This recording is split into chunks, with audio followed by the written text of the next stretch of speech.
हम सब के आइकॉन, छोटी सी उम्र में एसडीएम साहब, मेरे सामने बैठी मेरी छोटी बहन रोनी रमन,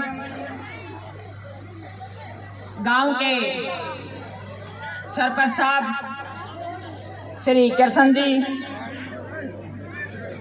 और गणमान्य लोग राम कुमार फौजी जी, संजय फौजी जी, ईश्वर सिंह बेनीवाल जी, कैप्टन बलवान जी, डॉक्टर धर्मवीर जी,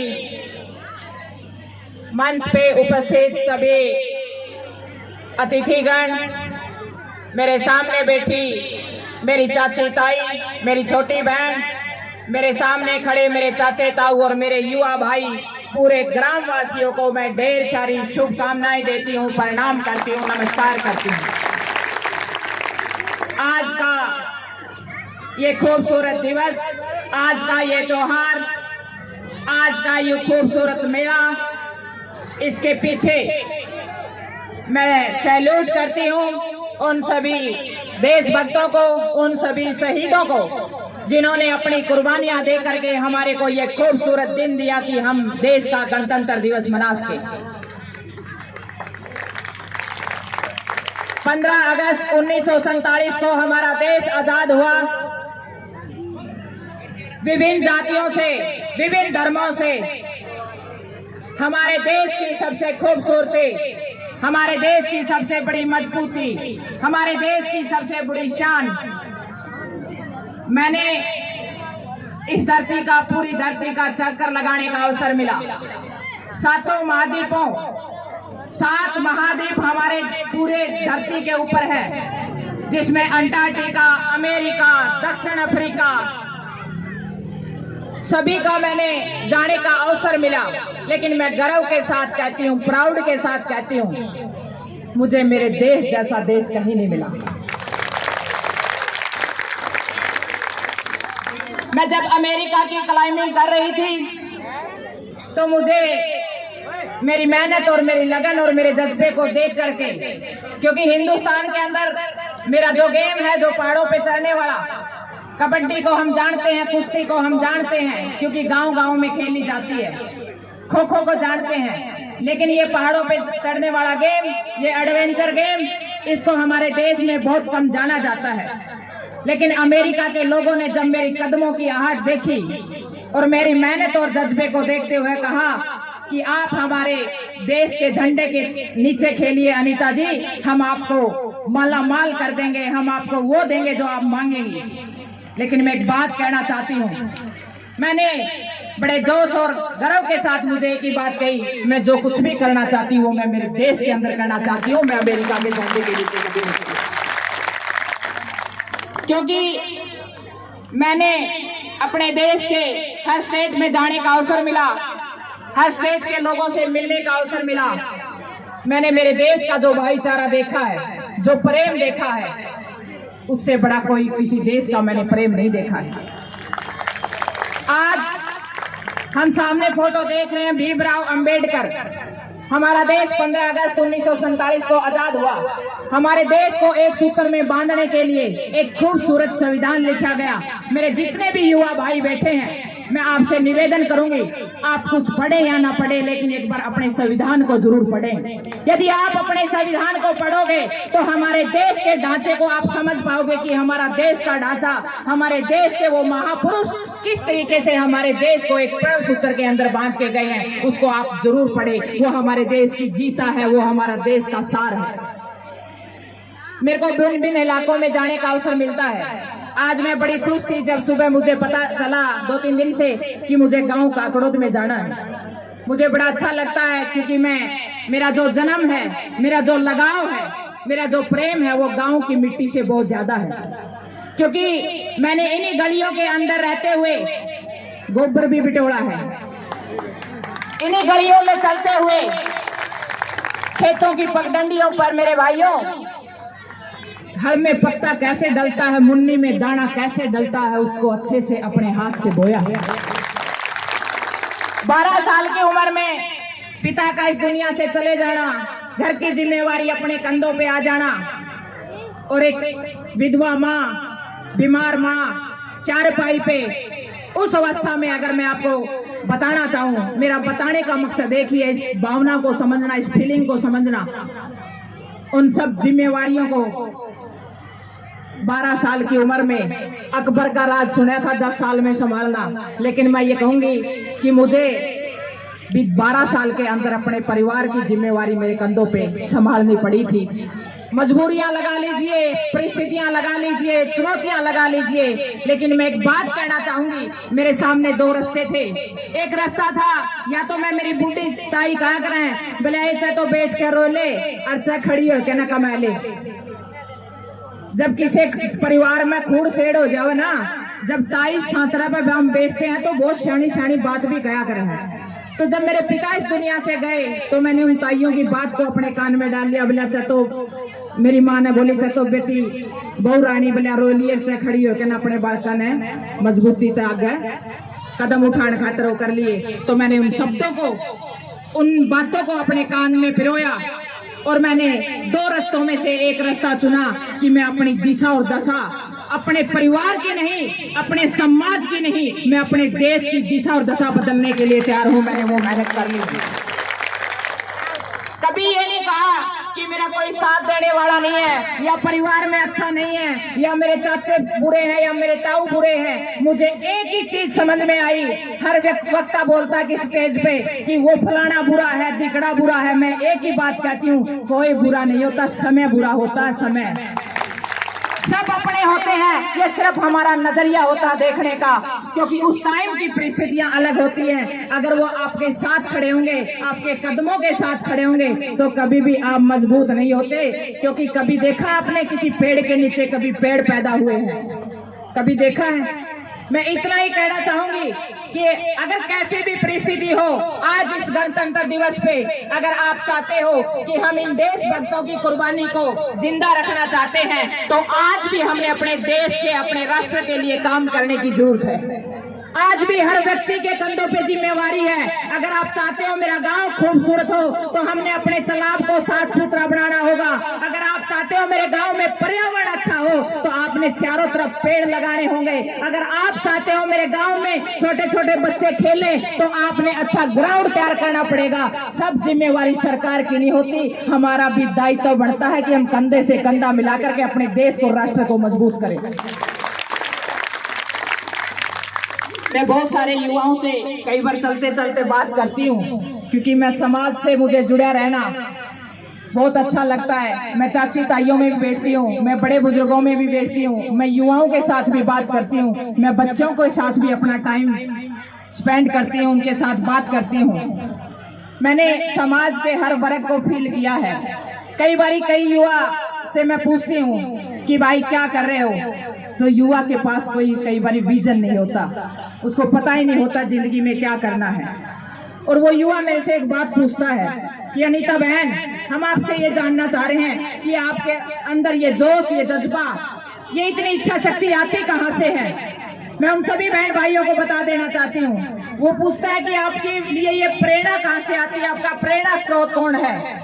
मैं एक बात कहती हूँ, मैं किसान की बेटी हूँ, मैं मजदूर की बेटी हूँ। मैंने मेरे बाप को, मेरे पिता को खेत में बीज बोते हुए देखा है, और फिर उस बीज के बाद जब बो के वो घर पे आ जाता है, और 2-3 दिन के बाद यूं अंबर ये परमात्मा बारिश करता, तो उस बाड़ी को करंट होते हुए भी मैंने देखा है। वो इतना महंगा बीज बढ़िया से जो लेके आता है, और फिर उसके बाद वो चेहरे पे मायूसी, और चूल्हे पे बैठे बैठे सुबेरे सुबेरे मेरी माँ के दौरे, और मेरी माँ ने बोला भगवान क्या करूं, गोजी में रपिए नहीं, और इतना महंगा बीज, इनके हालात होगी दोबारा क्यों कर बाड़ी बोऊं, जाऊंगा तो कर्जा चढ़ेगा।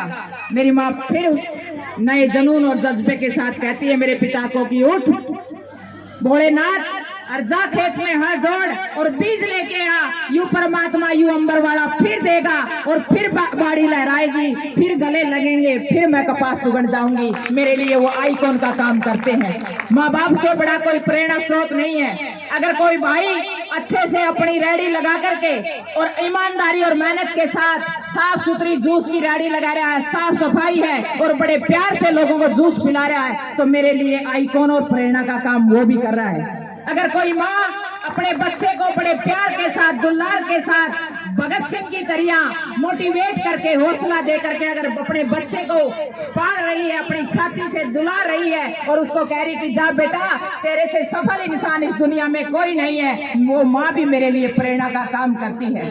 मेरा कहने का भाव यही है कि कोई भी व्यक्ति अगर वो ईमानदारी और लगन से अपने काम को एक जज्बे के साथ करता तो वो मेरे लिए प्रेरणा का काम करता है। मैं एक बात कहना चाहूंगी इस गणतंत्र दिवस पे, वैसे बोलना नहीं चाहिए फिर भी बोल देती हूँ। अंग्रेजों ने हमारे ऊपर राज किया, फूट करो और लूट करो राज किया, यही नीति थी। और हमारे को आज भी थोड़ा बहुत बदला है, ज्यादा नहीं बदला है। आगे चुनावी माहौल आने वाला है, राजनीतिक पार्टियां आएंगी, वो लोग आएंगे जाति धर्म पता नहीं किस किस नाम पे आपको तोड़ने के लिए, और आप 1 मिनट में बट जाएंगे। आप जो व्यक्ति, मेरा ये मानना है, हमारे देश की सत्ता बदलेगी, हमारे देश की राजनीति बदलेगी, तब हम देश को बदल पाएंगे। यदि सत्ता में परिवर्तन हमने नहीं किया तो हमारे देश के दिशा और दशा कभी नहीं बदल सकती। क्योंकि मैं देखती हूँ कभी वो उस पार्टी में चला जाता है, कभी उस पार्टी में चले जाते हैं, लेकिन अच्छे लोग विमुख होकर के एक साइड में खड़े हो जाते हैं। अच्छे लोग कभी चुनाव लड़ने के लिए आगे नहीं आते। बुरे लोग हमारे देश का बुरा नहीं कर रहे, हमारे देश का बुरा सबसे ज्यादा अच्छे लोग कर रहे हैं, जो चुनाव मैदान के अंदर योद्धा बनकर के कभी लड़ने नहीं आते। उन्हें हार और जीत का डर रहता है। मैं एक ही बात कहना चाहूंगी इस मंच के माध्यम से, आगामी चुनाव है, अगर आप चाहते हो अपने क्षेत्र का विकास कराना, अगर आप चाहते हो हमारा इलाका बदले, हमारा विकास बदले, हमारे देश के युवा नशे की तरफ नहीं जाएं, तो अपने अपने इलाके से पार्टियों को छोड़ करके अच्छे इंसान को जिताना। मैं गारंटी के साथ कहती हूँ, मैं दावे के साथ कहती हूँ, आपका इलाका बदलेगा। जब बारी आती है तो आप बदल जाते हो, और कई बार मुझे दुख भी बड़ा आता है क्योंकि वोट की कीमत अनमोल है। जब मैं गली गली जाती हूँ, जब देखती हूँ किसी गली को टूटे हुए, जब मैं देखती हूँ कोई व्यवस्था गांव के अंदर नहीं है, बच्चों की पढ़ने की व्यवस्था नहीं है, महिलाओं के लिए कोई व्यवस्था नहीं है, तो मैं पूछती हूँ कि आपके इलाके का प्रतिनिधित्व कौन कर रहा है। तब मैं उनसे बात करती हूँ और मैं देखती हूँ, तो मैं उनके जाकर के उनसे विचार करती हूँ, तो एक ही बात नजर आती है कि हम वोट में बिक गए, हमने वोट का मूल्य इतना लगा दिया। क्या लाख 2 लाख करोड़, क्या आपका वोट की वैल्यू ये है? आपका वोट अनमोल है। आपके वोट में वो ताकत है कि आप देश की दशा और दिशा सब कुछ बदल सकते हैं, उस तिरंगे का मान रख सकते हैं। ये आपके वोट के अंदर ताकत है। एक बात और मैं आप सभी से पूछना चाहूंगी, गांव का भाईचारा है, आपका पड़ोसी ज्यादा काम में आवे, कोई दूसरा आदमी काम में आवे, रिश्तेदारी भी मेरे ख्याल से बाद में काम में आती है। मैं गलत हूं या सही हूं? सबसे पहले कौन काम आता है? हमारा पड़ोसी। अगर आप चाहते हो कि हमारे आसपास का माहौल अच्छा बने, तो अपने पड़ोस को खूबसूरत बनाए, उसके साथ प्यार बढ़ाए, उसकी प्रगति में आपकी प्रगति है। आप चाहते हो आपकी प्रगति, तो अपने पड़ोसी की प्रगति के बारे में सोचें। और मैं देखिए, मेरा बहुत सारे स्कूल और कॉलेज और यूनिवर्सिटी में जाने का अवसर मिलता है। मैं एज ए मोटिवेशनल स्पीकर जब जाती हूँ, मेरा मकसद, मेरे जीवन में जो मैंने उतार चढ़ाव देखे, मेरे जीवन में जो समस्याएं आई, मैं छोटी सी थी, पिता का जाना, और मैं चाहती थी मैं अपने देश के लिए कुछ करना चाहती हूँ, मेरे सपने थे, मेरी इच्छा शक्ति थी, लेकिन मेरे सामने जो बाधाएं आई, मैं चाहती हूँ मेरे छोटे बहन भाइयों के सामने ना आए। मैं एक विषय पे जरूर कहना चाहूंगी मेरे छोटे बहन भाइयों को कि आपके पास एक किताब बस्ता है, उस बस्ते में चंद किताब है। मायने नहीं रखता कि आपने किस घर में जन्म लिया, मायने नहीं रखता कि आपने किस धर्म में जन्म लिया, किस जाति में जन्म लिया, किस धर्म में जन्म लिया, आपकी हालात क्या है, आपकी परिस्थिति क्या है, आपके माँ बाप है या ना है, कोई मायने नहीं रखता। मायने ये रखता है कि आपका लक्ष्य क्या, आपका टारगेट क्या, आप जाना कहाँ पे चाहते हो। आपकी जो ये किताबें हैं, ये आपकी दशा और दिशा दोनों बदल सकती है। जब मैं पहली बार अमेरिका गई और मैंने उस बड़ी सी फ्लाइट में अपना कदम रखा, तब मैंने फील हुआ, मैं इस फ्लाइट में चढ़ी, मैंने चारों तरफ देखा, मैंने कोई अपने देश का कोई देशवासी, मेरे इलाके का कोई व्यक्ति दिखाई नहीं दिया, सभी फॉरेनर लोग। मैं देख रही थी कि कोई व्यक्ति मेरे से बात करने वाला मिल जाए, मैं अपने भाव सेव कर पाऊं, मैं उनसे अपनी बातचीत कर पाऊं, मैं बैठ के अपना इतना लंबा सफर किसी के साथ तय कर पाऊं ताकि मैं उससे अपनी बातचीत कर लूं। मैं उस फ्लाइट में चढ़ी, उस हाइट पे मुझे रोना भी आया, मुझे दुख भी हुआ, क्योंकि मेरा गेम ऐसा है, पता नहीं मैं वापस मेरी माँ से मिलूंगी या ना मिलूंगी, मेरे परिवार को मेरी बॉडी मिलेगी या ना मिलेगी। मैं दूसरे देश में जा रही हूँ, बर्फों के उस खेल को खेलने के लिए जा रही हूँ जहाँ माइनस टेम्परेचर, ऑक्सीजन, हजारों विचारों ने मेरा दिमाग घेर लिया और मैं रोई भी, मैं दुखी भी हुई, मैं परेशान भी हुई। और मैं इन विचारों को शेयर करने के लिए मैं किसी साथी को ढूंढ रही हूँ कि कोई मेरे इलाके का आदमी, कोई व्यक्ति मुझे मिल जाए जिससे मैं अपने भाव शेयर कर पाऊँ। लेकिन मैं रोई, अपने आंसू पोंछे और मैंने मेरा बैग उठाया और मैंने बैग में से एक किताब निकाली। उस किताब का नाम था सत्य के प्रयोग, महात्मा गांधी की। मैंने उस किताब को पढ़ा और मैंने उस किताब को जब पढ़ा तो महात्मा गांधी के उस स्ट्रगल को पढ़ा कि कैसे साउथ अफ्रीका में जाकर के उन्होंने आंदोलन को खड़ा किया, उस दूसरे देश में लोगों से जाकर के अपना पड़ बढ़ाया, किस तरीके से पैसा इकट्ठा किया, कैसे उस जन आंदोलन को रूप दिया। मेरे अंदर एक जज्बा आया और एक जोश आया। मेरी सबसे बड़ी साथी बनी वो किताब। मैं कहती कि किताब से बड़ा कोई भी आपका साथी नहीं हो सकता। अगर आपके पास किताब है वो आपकी सबसे सच्ची साथी है। आजकल एक छोटा सा हथियार है, एक भाई राकेश भाई यहाँ खड़ा था, पिस्टल टांग रहा था डूंगे पे। उस पिस्टल से भी खतरनाक मोबाइल है। सुनने की बात है ये, क्योंकि आज का जो युवा है उसको ये नहीं पता कि ये टाइम कैसे जा रहा है। आपके पास ये छोटा सा जो इक्विपमेंट है, ये मोबाइल आपका पूरा दिन इस तरीके से आपका खा जाता है कि आपको पता ही नहीं चलता कि आपका टाइम कहाँ पे गया। पता नहीं आप सारा दिन उंगली मारते मारते क्या देखते हो। एक चीज सर्च करोगे हजारों चीज निकल जाती हैं। मैं एक ही बात कहना चाहूंगी कि मोबाइल के आप गुलाम नहीं होने चाहिए, मोबाइल आपका गुलाम होना चाहिए। क्योंकि समय सबसे बड़ी वैल्यू है। अगर आपने समय को नहीं पहचाना तो आप खुद इस बात को फील कर लीजिए कि समय निकल गया तो आपका सब कुछ खत्म हो जाएगा। मैं बच्चों से एक ही बात कहना चाहूंगी। कई माएँ ये कहती है मेरे को कि बेटा मैं मेरे बच्चों को कामयाब बनाना चाहती हूँ, तो मैं एक ही बात कहूंगी माता बहनों को कि आपकी असली टूम, आपकी असली धरोहर जो मामा के टूम लेके आई थी ना, उसने तो एक साइड में धर लो। आपकी असली टूम आपके बच्चे हैं, आपकी असली प्रॉपर्टी आपके बच्चे हैं। मैंने गाँव में सुना है कहते हुए कि भाई या तो किसी का बालक संवर गया तो उसका जीवन संवर गया, यदि बालक बिगड़ गया तो उसका जीवन खराब। कहने का मेरा भाव, ये सामाजिक बातें मैंने जो जीवन से सीखी है। आज मैं जिस मुकाम पे हूँ, आज मैं जो इस मंच पे मेरे को बुलाया गया है, इस गांव में एक बेटी होने के नाते जो मुझे बुलाया गया है, यहाँ मेरे को नहीं बुलाया गया, मेरे संघर्ष को बुलाया गया, मेरी मेहनत को बुलाया गया है।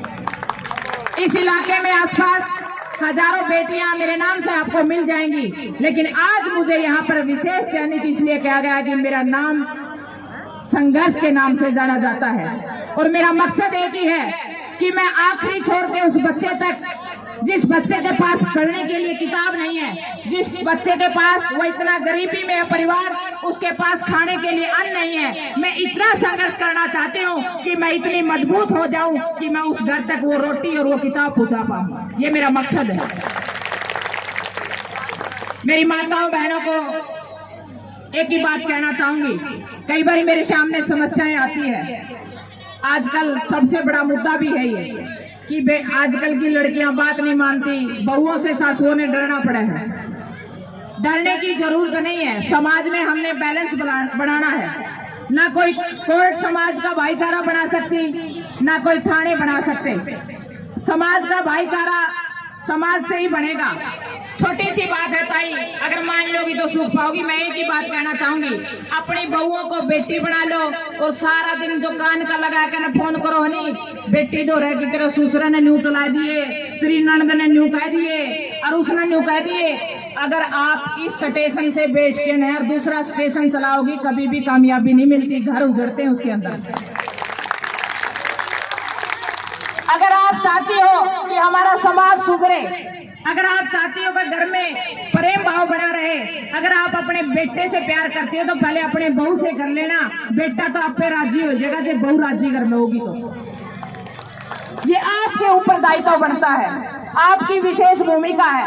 अगर आप चाहती हो मेरा बेटा भगत सिंह बने, सुभाष चंद्र बोस बने, ये भी जिम्मेवारी आपकी है। आप गर्भ के अंदर जब बच्चा होता है तो अभिमन्यु की माँ ने गर्भ में रामायण पढ़ी, महाभारत पढ़ी, और महाभारत और रामायण पढ़ते पढ़ते अभिमन्यु के दिमाग में वो विचार डाल दिए और सबसे महान योद्धा अभिमन्यु बना।